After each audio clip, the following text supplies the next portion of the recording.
나의 입술의 모든 말과 나의 마음의 모든 묵상이 주께 온전히 연락되기를 간절히 바라나이다. 아멘. 아멘. 네.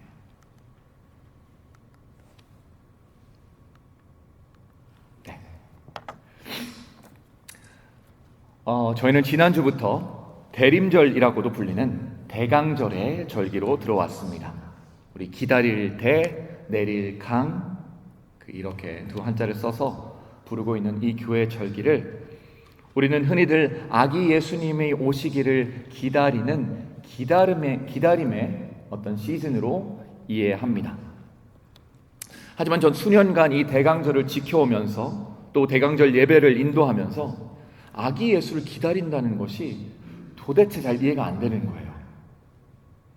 아니, 예수님이 태어나시기 전 2000년 전이었으면 모를까? 벌써 2000년 전에 이 땅에 오셨고 이미 우리를 위해서 십자가에 매달려 죽으셔서 부활까지 하셨는데 우리가 그분을 뭘 어떻게 기다린다는 걸까? 재림하신 예수를 기다린다는 걸까? 아마 그런 의문이 제 안에 이만큼 남아 있었던 것 같아요. 그런데 이번 대강절 설교를 쭉 준비하면서 문득 이런 생각이 들었습니다. 성도 여러분, 대강절은요, 사실 우리가 아직 오시지 않은 예수님을 기다리는 시간이 아닙니다. 오히려 그 반대죠. 예수님께서는 이미 우리에게 오셨습니다. 하나님께서는 이미 우리 가운데 계십니다. 그리고 아직까지 그분을 우리의 자신의 삶의 중심에 모시지 않은 사람들이 있다면 그들에게는 예수님이 이미 그들의 마음 문 밖에서 두드리고 계신다고 분명히 요한계시록에 나와 있어요. 그러니까 오신 겁니다. 그렇게 여러분, 어쩌면 대강절은요, 우리가 아직 오시지 않은 예수님을 기다리는 기간이 아닌 예수님께서, 하나님 아버지께서 아직 그분께 다가오지 않고 있는 우리들을 조금 더 당신에게 부르시는, 하나님이 기다리시는 그런 시즌이 아닐까 저는 생각해 봤습니다. 그렇기에 우리를 애타게 기다리시는 그분에게 마침내 우리 자신을 온전히 내어드리는 기간이 바로 대강절이 되어야 된다고 생각합니다. 참 바쁜 시즌이에요. 땡스기빙 지나자마자 성탄을 준비해야 되고요. 우리 교회만 해도 이런 거 장식 너무 예쁘죠. 하나하나 근데 다 일이에요. 시간이 소요가 되고요. 우리 정신적인 어떤 에너지가 쏟게 됩니다. 그래서 자칫 잘못하면 우리를 기다리고 계신 그 하나님을 보지 못할 때가 있습니다. 우리 이번 대강절 우리를 애타게 기다리시는 그분 하나님께, 예수님께 더 가까이 나아가는 시간이 되기를 간절히 원합니다. 우리는 앞으로 남은 3주간 우리 대강절 동안 예수님께서 어떻게 우리에게 오셨는지, 어떤 모습으로 우리를 기다리고 계시는지 함께 묵상하게 됩니다. 그리고 그리스도를 통해 우리에게 이미 나타나신 이 새로운 소망과 평화와 기쁨과 사랑에 우리가 어떻게 반응할지 우리가 함께 묵상해 보도록 하겠습니다. 그리고 오늘은 우리가 평화라는 주제를 묵상하고 있습니다. 예수님께서 어떻게 평화로 우리에게 다가오시는지, 특히 우리가 알고 있는 그 평화가 그분이 이루실 평화와 어떻게 다른지 저는 그거에 좀 집중을 해서 한번 설교를 하기를 원합니다. 하지만 그 방법들을, 여러 가지 방법들을 한번 살펴보기 전에 앞서서 평화가 무엇인지, 특히 성경에서 말하는 평화가 무엇인지 우리가 잠시 살펴보았으면 하는데요. 여러분, 성경이 말하는 평화는 여러분들도 너무 잘 아는 단어 하나, 두 글자 단어 하나로 정리가 됩니다. 혹시 아세요? 평화 하면 우리가 기독교인들끼리 막 인사할 때 가끔 쓰는 그거 있죠? 샬롬 하잖아요. 샬롬. 성경이 말하는 평화는 샬롬입니다. 그리고 이 샬롬은 감정적인 어떤 안전함, 안도감이 아니라요, 창조 질서의 회복을 의미합니다. 제가 설명드릴게요. 구약의 선지자들은 샬롬을 말할 때마다 이 평화를, 하나님의 평화를 말할 때마다 하나님의 통치가 회복될 때 나타나는 전인격적인 치유와 조화를 말합니다. 그래서 샬롬은 사실은 하모니아도 같아요. 조화. 모든 것이 조화를 이루고 있구나. 그리고 쉽게 생각하실 수 있는 게 그 처음 창조하신 그 에덴 동산의 모습을 보시면 됩니다. 모든 것이 조화롭게 완벽하게 이루어져 있는 세상. 그런 의미에서요, 샬롬은요, 단순한 심리적인 평안함 혹은 평온을 넘어서 관계가 회복되는 상태를 이야기합니다. 우리와 하나님과의 관계가 회복되고, 우리와 이웃과의 관계가 회복되고, 우리 공동체 사이의 관계가 회복되고, 어떤 의미에서는요, 우리와 또 이 주변의 자연과 자연의 관계가 회복되는 것 또한 의미합니다. 제가 항상 설교 때마다 인용하는, 제가 좋아하는 C.S. 루이스가 쓴 순전한 기독교에서 그는 이렇게 말합니다. 인간의 마음은 하나님과 올바른 관계를 맺기 전까지는 결코 평화를 찾을 수가 없습니다. 이렇게 얘기해요. 여러분, C.S. 루이스의 통찰은 오늘 선지자 이사야의 예언과도 맞닿아 있습니다. 샬롬은요, 우리 마음이 그냥 편안해 정도에 그치는 것이 아닙니다. 바로 우리와 하나님과의 관계가 바로 서서 그 질서가 우리의 삶 전체에 흘러 들어올 때 우리는 비로소 우리 마음에 평화가 임했구나 라고 말할 수 있는 것입니다. 여러분, 우리 주변의 가정들을 보시잖아요. 우리가 가정들을 볼 때 겉으로 볼 때 조용하고 갈등이 없는 것처럼 보일 수도 있지만, 만약 그곳에 이제 서로에 대한 관심이 없고 서로에게 마음이 꽉 닫혀 있다면 아마 우리는 그 가정을 보고 화목하고 평화로운 가정이라고 부르지 않을 겁니다. 겉보기에는 아무런 문제가 없어요. 싸움이 있나요? 언성이 높아지나요? 아무렇지도 않아요. 그런데 관계가 끊어져 있는 겁니다. 여러분, 하나님이 주시는 평화는 단순한 침묵과 서로를 허용하는 정도의 차원이 아니라 살아있는 관계가 있는 것임을 꼭 기억하시기 바랍니다. 갈등이 없는, 갈등의 부재가 아니라 하나님의 완벽한 창조의 모습으로 회복되어져 가는, 적극적이고요, 변화하는 모습의 평화입니다. 우리가 그런 평화 속으로 부름받았고요, 예수 그리스도께서 그런 평화를 우리 가운데 가지고 오시는 겁니다. 여러분, 혹시 지금 눈에 보이지 않는 갈등과 또 말할 수 없는 긴장감들이 여러분의 삶 속에 지금 자리 잡고 있으신가요? 겉으로는 조용히 어떻게든 버티고 있지만 마음 깊은 곳에서 평화를 잃어버린 채 하루하루를 견디듯이 살아가시는 분들이 계신가요? 그런 우리에게 하나님께서 오늘 이 말씀을 통해 다시 한번 선포하십니다. 내가 너에게 주는 샬롬은 너의 상황을 넘어서 너의 마음 깊은 곳에서부터 나의 아들 예수 그리스도로 인해서 다시 한번 시작될 것이다. 사랑하는 성도 여러분, 대강절 이 복된 시간, 하나님께서 주시는 진정한 평화를 향해 여러분의 마음을 조금씩 더 열어보시기 바랍니다. 평화의 하나님으로서 기다리고 계신 그 하나님께 조금 더 가까이 나아가시는 여러분들, 저와 여러분들 되기를 원합니다.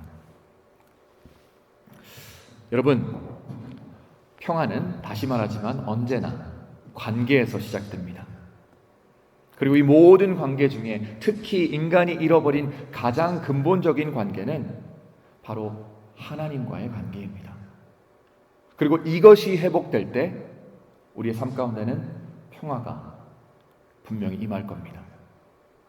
사도 바울은 로마서에서 이렇게 말합니다. 우리 주 예수 그리스도로 말미암아 하나님과 화평을 누리자. 하나님과 평화를 누리자는 거예요. 그게 무슨 뜻이냐면 이 평화란 단순히 우리 기분 좋아짐을 넘어서서 내가 안정감을 느끼는 것을 넘어서서 그리스도를 통해서 우리에게 주어지는 하나님과의 새로운 관계, 그리고 그 관계 속에서 누리는 새로운 삶의 질서라는 것을 기억하시기 바랍니다. 우리 안에 끊임없이 소용돌이치는 내적 전쟁도 결국 죄로 인해 깨어진 이 관계에서 비롯됩니다. 한번 살펴보세요. 우리 고민하는 것들 많이 있잖아요. 한번 주무시기 전에 한번 누워서 이렇게 생각해 보세요. 내가 이 걱정을 하고 있는 가장 근본적인 원인은 무엇일까? 제가 장담하는데 거기에는 우리가 하나님 앞에서 해결하지 못한 무엇인가가 있습니다. 우리의 마음이 하나님을 향하지 않을 때 우리는 늘 비교하면서 불안해하고 매사에 방어적으로 사람들을 대합니다. 하지만 하나님과의 관계가 완전히 회복될 때 우리는 더 이상 그런 게 없는 거예요. 자유함으로 남과 가족과 친구들과 대할 수 있습니다. 우리는 하나님 안에서 그 평화에 안식하는 법을 배우게 되기 때문입니다. 혹시 여러분 한번 여쭤보고 싶어요. 하나님께 다시 한번 가까이 나아가시기 두려우신 분들 계십니까? 지난 시간들의 죄의 기억들이 너무나도 커서, 너무 무거워서, 더 이상 기도할 수 없을 것 같아서, 마음은 사방으로 흐트러져서 이 일 저 일 그 무엇 하나 집중하지 못하는 그런 상황에 계십니까? 하지만 꼭 기억하시기 바랍니다. 하나님께서는요, 그 누구보다 우리에게 가까이 오시기를 원하십니다. 어느 정도냐면요, 자기 자신의 유일한 아들 예수를 보내신 거예요. 우리가 안 가니까 보내신 겁니다. 우리가 못 가니까 보내십니다. 그리고 우리와 같이 되게 하셔서, 아니 우리보다 못한 아기가 되게 하셔서 우리의 삶 속으로 들어오시는 겁니다. 여러분, 용기를 내세요. 믿음을 가지세요. 하나님은 여러분께 가까이 가기를 원하십니다. 그 모습이 어떠할지라도요. 이 대강절의 시간이 성도 여러분 한 분 한 분이 하나님과 하나님의 화평 속으로 다시 걸어가시는 은혜의 시간이 되기를 축복합니다. 우리 두 번째로요, 이사야 11장에서 메시아 하나님, 이제 예수 그리스도께서 이루실 평화를 이야기하면서 바로 정의와 공의를 언급합니다. 그리고 이것은 매우 주목할 만한 중요한 구조입니다. 성도 여러분, 우리가 평화를 말할 때요, 샬롬, 이 성경의 평화를 말할 때 정의 없는 침묵을 말하는 게 절대 아닙니다. 하나님 나라의 평화는 반드시 정의를 동반합니다. 오늘 본문은 이렇게 말하죠. 그의 눈에 보이는 대로 심판하지 않으며 그의 귀에 들리는 대로 판단하지 않으며 공의로 가난한 자들을 심판하며 정직으로 세상의 겸손한 자를 판단할 것이며, 이렇게 나와 있어요. 여러분, 우리가 아는 이 세상의 평화는요, 힘 있는 사람들이 만들어낸 질서의 유지일 때가 굉장히 많습니다. 한번 생각해 보세요. 아, 정말 평화롭구나 하는 게 뭔지, 우리 만들어져 있는 시스템이 잘 작동할 때 우리는 비로소 평화롭구나 라고 생각을 해요. 보이는 증거, 그럴싸하게 들리는 말들, 이 모든 것들이 우리가 너무나 잘 알다시피 언제든지 조작될 수도 있고요, 사회적으로 영향력이나 경제적인 힘에 왜곡될 수도 있습니다. 우리 너무 많이 봐오잖아요. 우리 뉴스를 보세요. 우리가 흔히 말하는 부정부패, 이게 다 그런 겁니다. 그러나요, 평화로 오실 메시아의 판단 기준은요, 약자의 기준으로 세워진다고 오늘 이사야 말씀, 그리고 성경의 수많은 구절들이 선포하고 있습니다. 권력의 언어가 아니라 하나님의 마음에, 사랑에, 긍휼에, 공의의 기준에 따라 판단하신다는 것입니다. 여러분, 우리가 살아가고 있는 이 시대를 보면 우린 이 부분을 더욱더 실감하게 돼요. 가난한 이들은 변호받기 어렵습니다. 돈 없으면 변호받기 힘들잖아요. 특히 능력 있는 변호사들 하여하기 쉽지 않잖아요. 약한 이들의 고통의 신음소리는 쉽사리 우리 귀에 미치지 않습니다. 잘 몰라요. 뉴스에서도 아주 잠깐 언급됩니다. 그러나 성경은 반복해서 우리에게 말하죠. 하나님의 나라의 평화는 약한 자들에게 우선적으로 임하는 평화라고요. 여러분, 기억하십시오.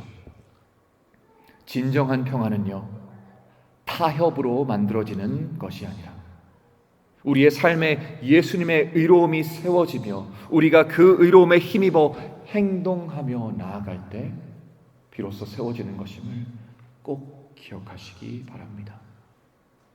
예수님의 나라는 눈에 보이는 증거가 아니라 하나님의 마음으로 판단하시는 나라, 부자와 권력자가 아닌 약자가 높임받는 나라, 침묵으로 유지하는 평화가 아니라 적극적인 정의가 흐르는, 실현되는 평화의 나라라는 것입니다.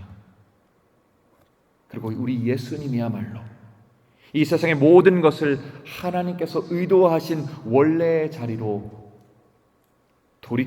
되돌리실 분이시고요, 그 천국을 우리 가운데 만들어 가시는 분이심을 믿으시기 바랍니다. 우리 주변에 약자들이 많아요. 내가 약자인 경우도 있습니다. 우리 꼭 약자들을 생각할 수 있기를 바랍니다. 크리스마스여서가 아니라 이게 하나님이 원하시는 평화의 나라의 모습이기에, 천국의 모습이기에 우리 주변에 있는 가장 연약한 이들, 우리가 기억할 수 있는 그런 대강절 기간이 되기를 원합니다. 이어서 제가 어렸을 때 항상 굉장히 재밌게 보던 구절이 6절, 9절에 나옵니다. 너무나도 비현실적이고요, 대담한 장면이 우리 앞에 이렇게 펼쳐집니다. 다 나열할 수는 없지만 늑대가 어린 양과 함께 더불어 살고요, 사자가 풀을 막 뜯어 먹고요, 어린아이가 독사의 굴에 막 손을 집어넣는데도 아무렇지도 않아요. 저는 어렸을 때 이게 와, 신기하다, 이거 찬양이 있었던 것 같은데, 그게 사막에 샘이 넘쳐 흐를 그건가요? 네, 그 노래. 네. 저 이제 기억이 나요. 그런데 여러분, 이 이미지는요, 이 모습은요, 단순한 비유가 아니라 예수님, 우리 가운데 오실 예수님을 통해 세워지는 하나님의 나라의 평화가 어떻게 우리들의 삶의 원리를 완전히 뒤바꾸는지를 보여주는 엄청난 장면이에요. 여러분, 한번 생각해 보십시오. 우리가 살아가는 이 땅, 이 세상은 언제나 생존이라는 힘의 논리로 움직입니다. 그렇죠? 우리가 사는 이유가 뭐예요? 살기 위해서, 내가 살아남기 위해서 살아가잖아요. 더 가져야 하고, 더 오래 살아나야만 하고, 그 누구보다 앞서가야 한다는 그 강박, 우리가 인정하든 인정하지 않든 약육강식이라고 하는 너무나도 자연스러운 우리의 그 개념이 우리의 삶에 너무나도 자연스러운 방식이 되어버렸어요.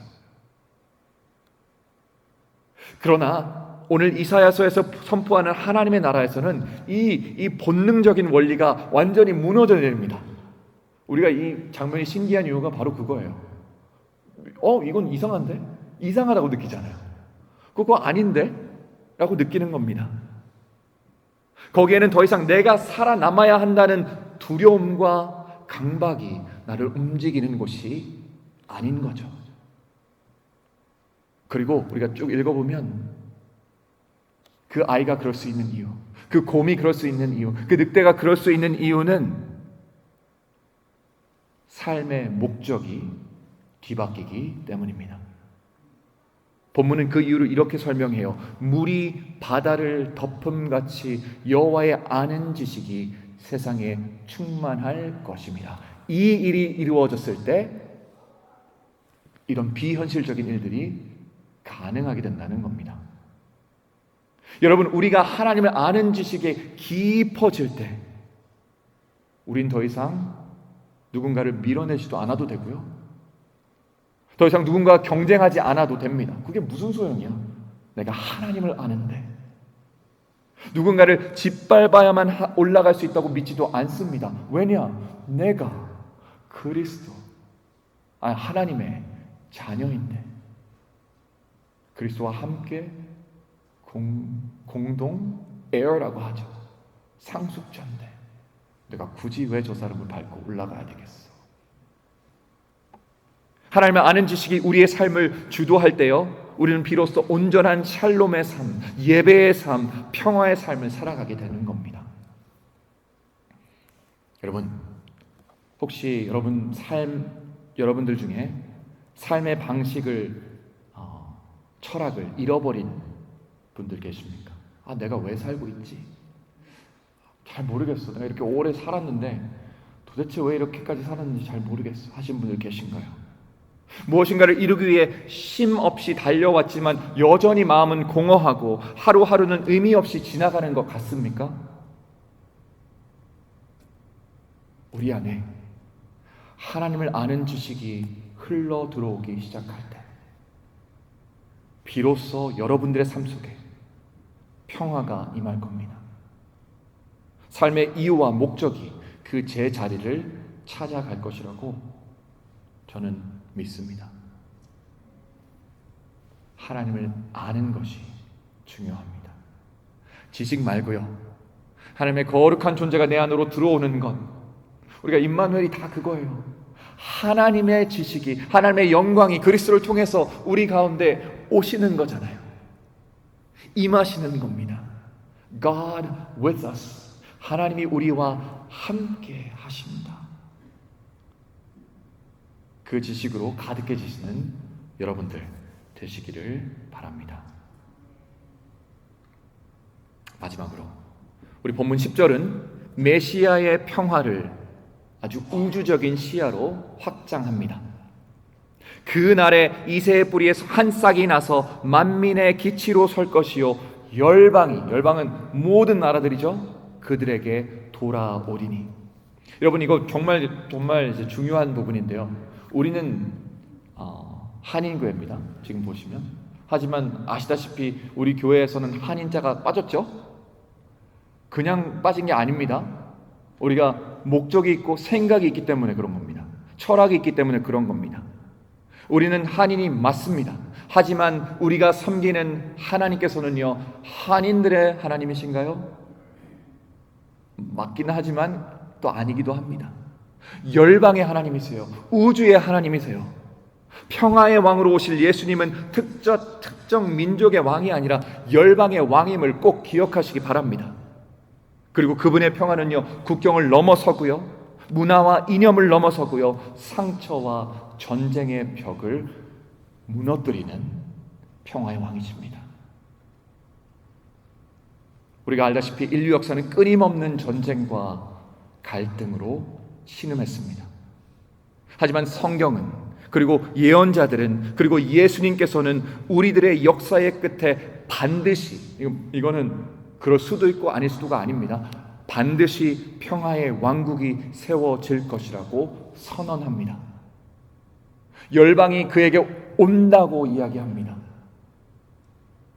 이 세상에서는 우리가 꿈꿀 수 없는 평화, 역사 속에서 단 한 번도 완전히 이루어진 적이 없는 그 평화를요, 예수님께서는 완성하실 것입니다. 그리고 우리가 그 예수님과 함께 걸어야 합니다. 예수님께서 우리에게 평화를 주셨다면 그 평화는 흘러가야 합니다. 믿으십니까? 흘러가야 돼요. 예수님께서 산상수훈을 통해서 하신 말씀을 기억하시기 바랍니다. 화평하게 하는 자는 복이 있나니. 하나님의 사람들은 평화를 소비하는 사람이 아니라요, 평화를 만들어가는, 생산해내는 사람임을 기억하시기 바랍니다. 아, 좋다. 그래서 그런 거예요. 교회가 좋아야 되는 공간이 맞아요. 아, 좋다. 아, 너무 평화롭다. 아, 너무 예쁘다. 아름답다. 그게 교회의 모습이 맞습니다. 하지만 교회의 모습은 또 한 가지가 더 있는데요, 이 아름다움을 누군가와 나누고 싶구나, 이 자리에만 이 평안함이 남아있기 원치 않아 하는 그런 공동체가 교회입니다. 하나님과 화목한 사람은 다른 사람들과의 관계에서도 화해를 향한 한 걸음을 내디딜 수 있고요, 약자의 고통을 결코 외면할 수 없고요, 억울한 자의 소리를 대신 들어줄 수도 있습니다. 성도 여러분, 우리가 대강절을 보내면서 예수님의 평화를 묵상할 때 그 평화는 단순히 우리가 위로받는 평화로 끝나지 않아야 합니다. 깨어진 관계 속에서 먼저 화해를 시도하는 사람, 약한 자들의 편에 서서 하나님의 정의를 세우는 사람, 분열을 넘어서서 하나님의 사랑을 전하는 사람, 하나님의 지식을 그저 지식으로 남기는 것이 아니라 삶으로 드러내는 사람, 그런 이들이 바로 평화를 이루는 자들입니다. 대강절은요, 하나님께서 우리를 기다리시는 시간입니다. 우리가 그분께 돌아가고 그분의 샬롬을 우리의 온 존재로 품고 그 샬롬을 세상으로 흘려보내는 시간입니다. 사랑하는 성도 여러분, 평화의 왕으로 오실 예수님께 여러분들의 삶을 내어드리십시오. 그리고 하나님 나라의 평화를 이 땅 가운데 드러내는 참된 피스메이커가 되시고 평화의 나라, 평화의 왕국 시민이 되시기를 이 시간 주님의 이름으로 간절히 축원합니다.